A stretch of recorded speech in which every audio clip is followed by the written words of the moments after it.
Échale Corriente, un podcast de Grupo Energía Bogotá. Juntos mejoramos vidas.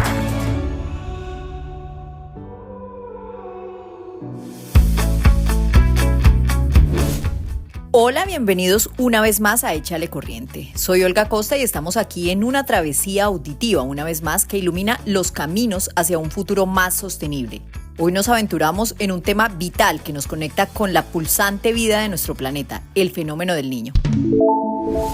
Es un baile climático que influye en nuestra manera de generar energía, y para saber sobre sus misterios y posibles impactos, contamos con la guía de Jaime Orjuela, el director de regulación del Grupo Energía Bogotá. Bueno, bienvenidos una vez más al podcast Échale Corriente, el podcast del Grupo Energía Bogotá. Estamos aquí con el director de regulación del Grupo Energía Bogotá, Jaime Orjuela. Jaime tiene una amplia trayectoria en el sector energético en Colombia. Según su hoja de vida, pues acá dice que ha trabajado con distintas electrificadoras, que trabajó también en la UBME, se vinculó al Grupo Energía Bogotá, donde ha ejercido diferentes cargos como gerente de planeación y nuevos negocios de transmisión eléctrica, líder de regulación del área de soluciones energéticas urbanas y presidente encargado de la transportadora de gas internacional. Ha sido docente de diferentes programas de posgrado en temas de energía en universidades colombianas y actualmente también está vinculado a la Universidad Externado de Colombia. Hoy es el director de regulación del Grupo Energía Bogotá y le damos la bienvenida a Jaime y gracias por estar acá con nosotros. Hola Olga, y bien, muchas gracias por invitarme al podcast y conversar de estos temas. Bueno, pues hemos invitado a Jaime Orjuela. Él estuvo, de hecho, él fue como nuestra primicia en nuestro primer podcast. Estuvo grabando con nosotros acerca de paneles solares. A propósito, Jaime, este ha sido uno de los podcasts que más visibilidad ha tenido o más escuchas ha tenido. Y la idea es que pues podamos después hacer un podcast sobre el tema de paneles solares. Sin embargo, pues nosotros hoy lo que queremos hablar es del fenómeno del Niño. ¿Y por qué del fenómeno del Niño? Yo he estado mirando las temperaturas e incluso en una página especializada que Jaime nos recomendó en algún momento, que ahorita se la voy a volver a preguntar para que se la recomiende aquí a las personas que nos escuchan. Pero pues las altas temperaturas se han venido viendo en los últimos días, especialmente las personas que habitan en Bogotá, pues hemos estado sintiendo temperaturas de 22 y 24 grados centígrados, cuando a veces en Navidad es normal que haga solecito, pero son altas temperaturas. ¿Esto ya es producto del fenómeno del Niño, Jaime? En principio sí. En Colombia cada país y cada región tiene sus instituciones, autoridades que son las que determinan a partir de mediciones lo que está relacionado con el Niño, que es un incremento en la temperatura superficial del mar en el Océano Pacífico.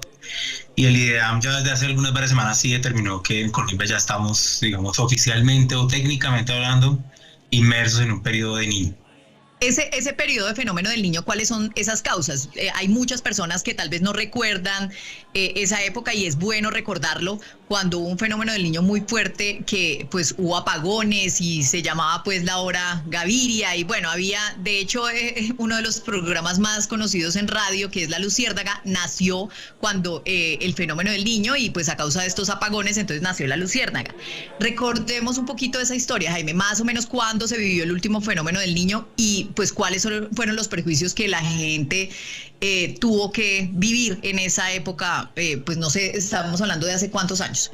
Sí, bueno, el Niño es la causa del Niño, la causa, digamos, raíz o primaria, realmente es el régimen de vientos, especialmente en el hemisferio norte, aunque también interviene el hemisferio sur. Esa interacción, aquí no vale la pena entrar en detalles, pero esa interacción hace que más o menos en Colombia lo observamos, pero en general, digamos, sucede en más allá del continente americano, cada 4, 5, 6 años en promedio, eso varía, ocurre un calentamiento superficial del Océano Pacífico más allá del promedio, eso digamos puede ser medio grado, 1 grado por encima, y eso hace que en regiones como Colombia, también, por ejemplo, para que tengan una idea, esto está conectado, la verdad, con todo el fenómeno del clima en todo el globo. En Indonesia pasa también algo parecido y es que se reduce el régimen de lluvias. Como Colombia es un país que tiene la mayor parte, del 70% más o menos de la energía eléctrica se produce con hidroeléctricas, o sea que centrales que tienen un embalse, generalmente están en nuestras 3 cordilleras, que acumula agua, entonces cuando deja llover, se reduce la disponibilidad de agua para mover las turbinas que producen electricidad, y eso hace que tengamos una estrechez, digamos, de oferta o de capacidad para producir electricidad. El último niño que tuvimos fue en el 2015-16, hubo otro también en el 10-11, fíjense que más o menos se corresponde con esa estadística que les mencionaba de más o menos cada 4, 5, 6 años, pero el que más recordamos, así como Olga menciona, que fue donde se originó el programa tan conocido La Luciérnaga de Caracol, fue el del 91-92, que fue muy intenso.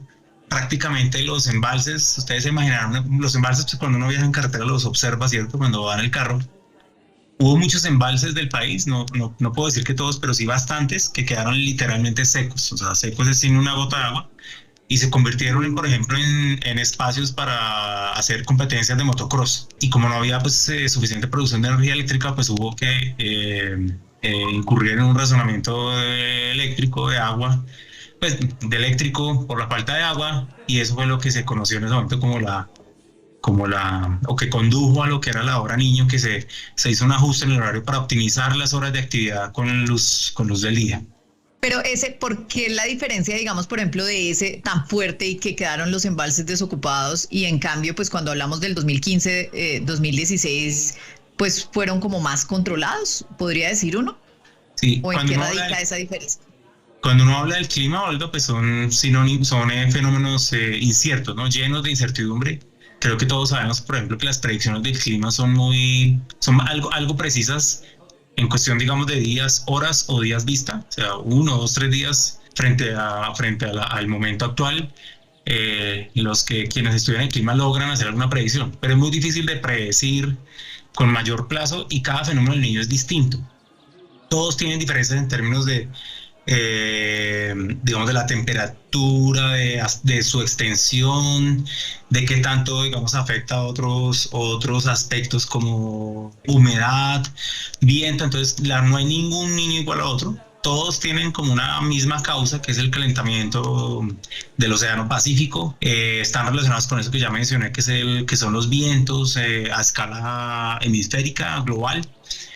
Pero cada niño es distinto, y ese niño particularmente fue muy intenso. Pero, por ejemplo, el niño del 2014, 2015 y 16 fue muy extenso, también fue muy intenso, pero la diferencia, y por qué no tuvimos razonamiento en ese periodo, en ese momento, hace 7, 8 años, es porque ahora tenemos mayor capacidad de generación eléctrica con plantas termoeléctricas, o sea, tenemos un sistema menos vulnerable a la falta de agua, y la verdad es que también tenemos una capacidad institucional superior. Todo eso en gran medida, no total, pero gran medida, fue producto del aprendizaje que dejó en el país el racionamiento del 91-92. O sea que uno podría decir, por ejemplo, que esto también depende de la seguridad energética del país. ¿Cómo Claro. estamos en este momento en estos temas de seguridad energética? O sea, ¿qué puede uno decir, por ejemplo, este fenómeno del niño que ya se está presentando y pues, según le entiendo, estas altas temperaturas pues son causa de ello? ¿Cómo podría uno decir, estamos con la suficiente seguridad energética para poder afrontar este fenómeno del niño? El fenómeno del niño 91-92, como digamos el equivalente a un carro, nos cogió, digamos, sin llanta de repuesto, ¿sí? Digamos, con las llantas más bien medio desinfladas y sin llanta de repuesto. Yo diría que, utilizando esa analogía, muy gruesa pero útil, hoy en día el país, digamos, las llantas las tiene bien en la presión adecuada, pero además tenemos no una, sino un par de llantas de repuesto. De hecho, ese ejemplo, esa analogía me sirve para hablar del niño, el último que tuvimos, que fue, pues ya repito, sobre todo 2015 y 2016, en el cual, por casualidad, por mala fortuna, la central hidroeléctrica de mayor capacidad de embalsamiento de energía, que es Guatapé, allá donde, cuando uno va a Antioquia o Medellín, está el Peñón, que es tan turístico, tuvo una falla. Ahí, digamos, hubo una falla interna en la planta no pudo generar. Entonces, a pesar de que ese niño fue tan extenso, tuvimos una contingencia que es como que a uno se le pinche una llanta, pero el resto, digamos, de recursos que tiene el sistema, toda la capacidad instalada, fue capaz de atender la demanda total del país y tener prácticamente ninguna hora de razonamiento. Entonces, sí, la verdad, estamos, gracias a la estructura, a las reformas que se hicieron en el sector en el año 94, estamos bastante mejor preparados para afrontar un fenómeno del niño como el que está ocurriendo actualmente. Esa extensión de ese fenómeno del niño entre 2014 y 2015, ¿por cuánto tiempo se dio? O sea, ¿cuánto duró ese fenómeno del niño? Al casi que hay un par de entidades, Olga, en Colombia, que son las que, digamos, determinan o decretan cuando se inicia oficialmente el fenómeno del niño. El IDEAM, que ya lo mencionamos, el Ministerio de Minas y Energía, que interviene, por supuesto, en estos temas, porque uno de los sectores, no el único impactado es el sector de energía, también la agricultura se afecta porque pues hay menos lluvias, pero el sector energético pues es muy preponderante. Y hay otra entidad que se llama el CNO, se llama Consejo Nacional de Operación. Todas esas entidades interactúan y decretan como el inicio del fenómeno del niño. Yo no recuerdo en ese momento cuál fue como el mes exacto en el cual, digamos, se decretó como el inicio del fenómeno, pero sí recuerdo que fue más de un año y eso es bastante inusual. Por ejemplo, en este momento en el que estamos viviendo ahora en Colombia, lo que se espera es que más o menos en los meses de marzo o abril del otro año, o sea, en un periodo de menos de 6 meses, ya se pueda decir o decretar que el fenómeno del niño ha culminado. Pero en ese momento fue, la verdad, un fenómeno muy extenso en términos de duración. Precisamente, pues eso, ahí va mi pregunta. O sea, esa duración de ese fenómeno del niño, pues es como algo que se predice, pero pues no sabemos si de pronto pueda ir incluso más allá. Sí, nadie lo sabe. Nadie lo sabe. O sea, ciencia cierta.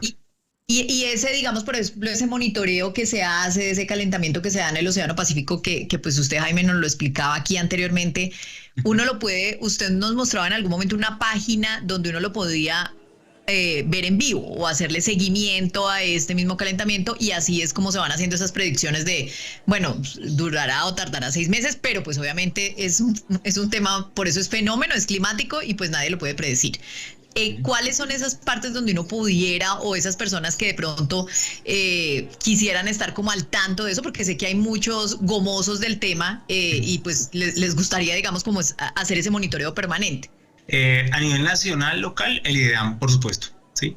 Pero en países como los nuestros, lo que hace, por ejemplo, principalmente, no exclusivamente, pero sí principalmente el IDEAM, es utilizar información que producen otras agencias, como creo que la que Olga me está preguntando, que es la NOAA, es NOAA. Eso traducido al español es como la Agencia Nacional de Administración de los Océanos y la Atmósfera de los Estados Unidos. La NOAA es muy importante, significativa, pues porque es un país, digamos, que tiene la capacidad institucional y los recursos para hacer un monitoreo de esa amplitud, pero como ellos, además, como Estados Unidos tiene presencia en una de las islas que están más como en el medio del Pacífico, que es Hawái.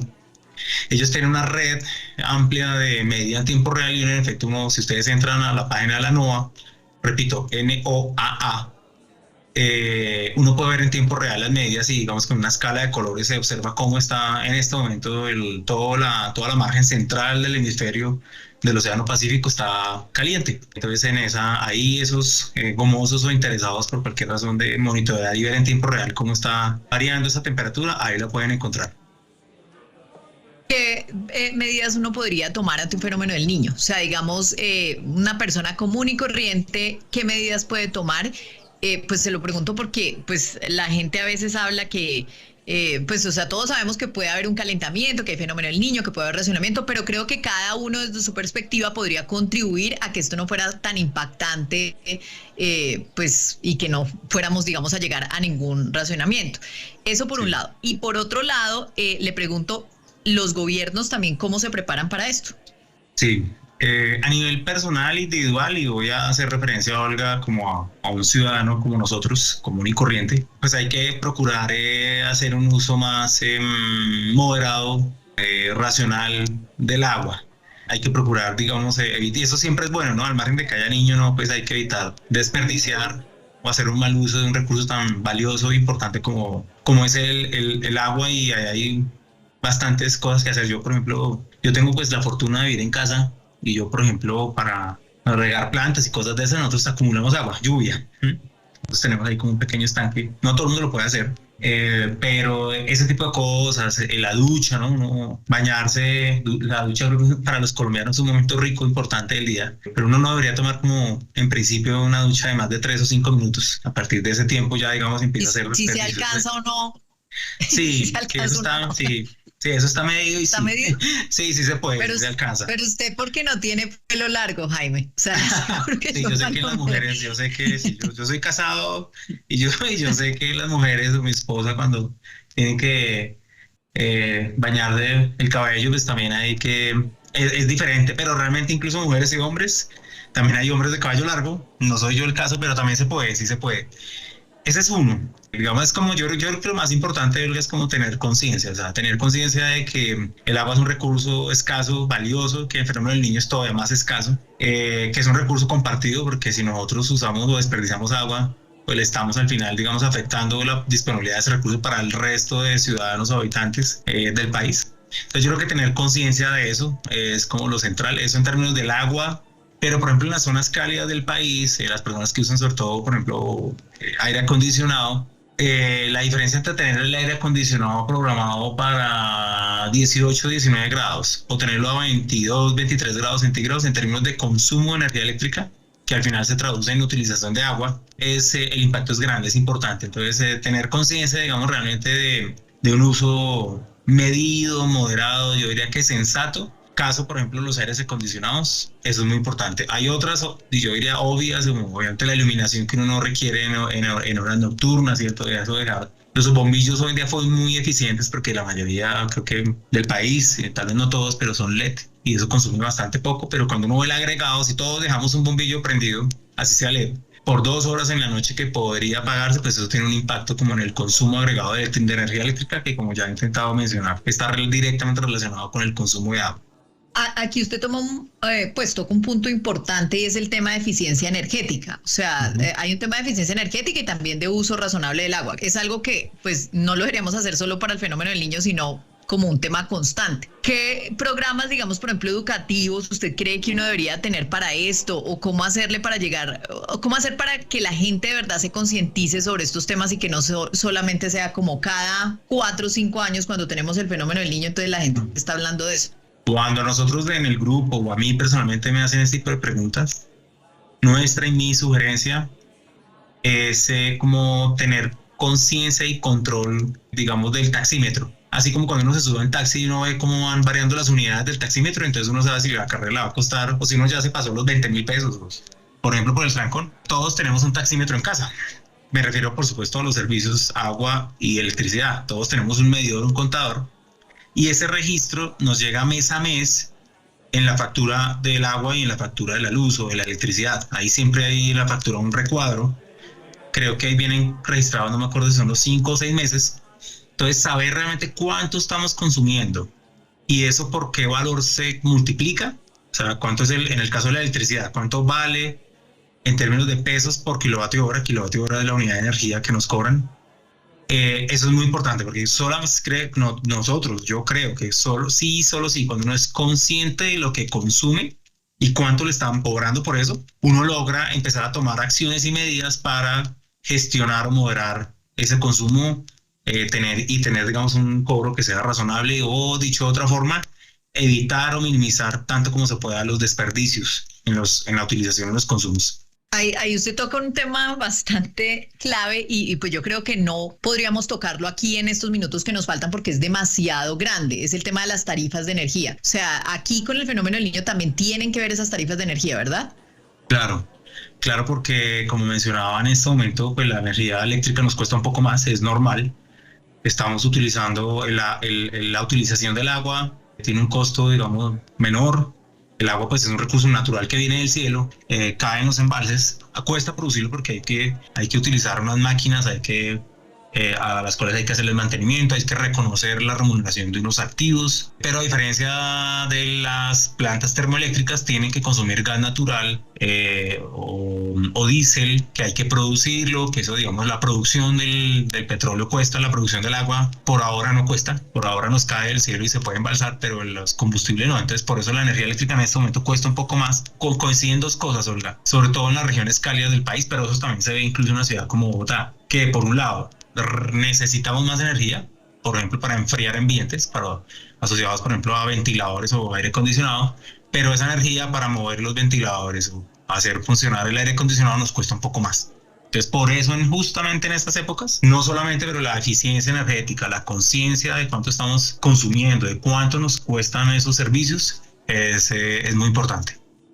Vamos a resumir un poquito, ya cerrando este último minutico, los consejos que usted acá nos ha dado. Entonces, duchas entre 3 y 4 minutos. Le voy a contar una anécdota. Incluso las mujeres. Mi hermano, incluso las mujeres, bueno. Sí. Pero mire que mi hermano tiene, el del medio, yo tengo 2 hermanos mayores y el del medio tiene 2 hijas mujeres.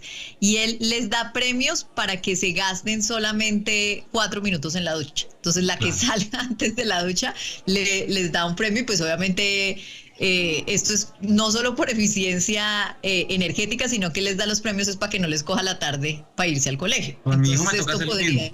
O será que nos va a tocar es que se bañen con agua fría, con eso pues uno se sale rapidito, es la única. No, yo sé que está cerrando, pero no se trata, digamos, de dejar de hacer uso de los servicios o dejar de tener, digamos, confort y comodidad, sino se trata de hacerlo de forma razonable o consciente, ¿sí? No, repito, no es dejar de hacer, sino dejar de desperdiciar. Eso me gusta, no es dejar de hacer, sino no desperdiciar, además porque son recursos naturales, eso es importante hacerlo. Usted también habla de la conciencia y el control que hay que tener en el taxímetro. Entonces, es bueno que uno, esas grafiquitas que yo sé de cuáles habla usted que están en la factura de energía de todas las empresas, porque creo que lo ponen, no sé si por ley o algo, pero pues eso lo ponen como el consumo, pues compararlas, ¿no? Y saber que esto es como si no fuera en un taxi. ¿Qué otra cosa se nos queda con este tema del fenómeno del niño y con esta conciencia que debemos generar por ello, Jaime? No, yo creo que esta labor, Olga, que a través de este podcast se realiza de divulgar, de ofrecer la mejor información posible, es útil. Yo creo que invitar a que este tipo de espacios o medios de comunicación se promuevan, se divulguen. Cada uno va a hacer como nuestra labor. Yo creo que en casa, Olga, todo al final empieza por casa, como de explicarle a las personas cercanas a uno, papá, mamá, hijos, hermanos, novio, novia, etcétera, ese tipo de cosas es importante. Así poquito a poco logramos como tener una mayor conciencia nacional y de toda la sociedad del uso eficiente de los recursos. Al cerrar esta conversación sobre el fenómeno del niño, recordemos que la naturaleza nos habla y nos invita a ser parte de su armonía. Las pequeñas acciones, como las mencionadas por Jaime Orjuela, nos demuestran que aunque enfrentemos desafíos climáticos, juntos podemos encontrar caminos hacia un futuro más sostenible. Sigamos aprendiendo de la naturaleza y adaptándonos a sus ritmos.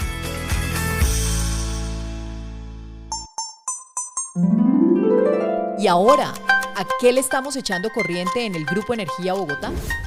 Por tercer año consecutivo, el Grupo Energía Bogotá ingresa a los índices de sostenibilidad Dow Jones. El Grupo Energía Bogotá alcanzó el primer lugar del mundo entre las empresas de gas en la dimensión social. De igual forma, logró la más alta clasificación entre las empresas del sector en los ámbitos de transparencia, ética, desarrollo de capital humano, entre otros. Enlaza, del Grupo Energía Bogotá, entregó al Cesar la línea de transmisión de energía eléctrica La Loma 110 kV, un nuevo activo que entregará más energía al departamento del Cesar, asegurando un mejor servicio para sus habitantes. La línea de 57 kilómetros en circuito sencillo atraviesa los municipios de El Paso, La Jagua de Ibirico y Chiriguaná, en el departamento del Cesar, en 2 tramos. Uno entre la subestación La Loma y El Paso y el otro entre la subestación La Loma y La Jagua de Ibirico. ¿Sabías que el fenómeno del niño no solo afecta a América del Sur, donde puede haber sequías o lluvias intensas, sino que también tiene ramificaciones globales, influenciando patrones meteorológicos en diversas regiones, desde África hasta Asia? ¿Sabías que el niño tiene su contraparte conocida como la niña? Mientras el niño implica un calentamiento inusual de las aguas del Pacífico, la niña se caracteriza por temperaturas más frías. Ambos fenómenos, a pesar de sus diferencias, desencadenan impactos significativos en el clima, y entender sus ciclos es crucial para anticipar eventos meteorológicos extremos en todo el mundo. Si les gustó este capítulo, no olviden compartirlo con sus amigos y dejarnos sus comentarios. Nos encanta saber qué piensan y qué les gustaría escuchar en los próximos capítulos. Recuerden que pueden seguirnos en nuestras redes sociales y visitar nuestra página web para más información sobre el Grupo Energía Bogotá. Soy Olga Costa y los estaré acompañando en un próximo capítulo aquí en Échale Corriente.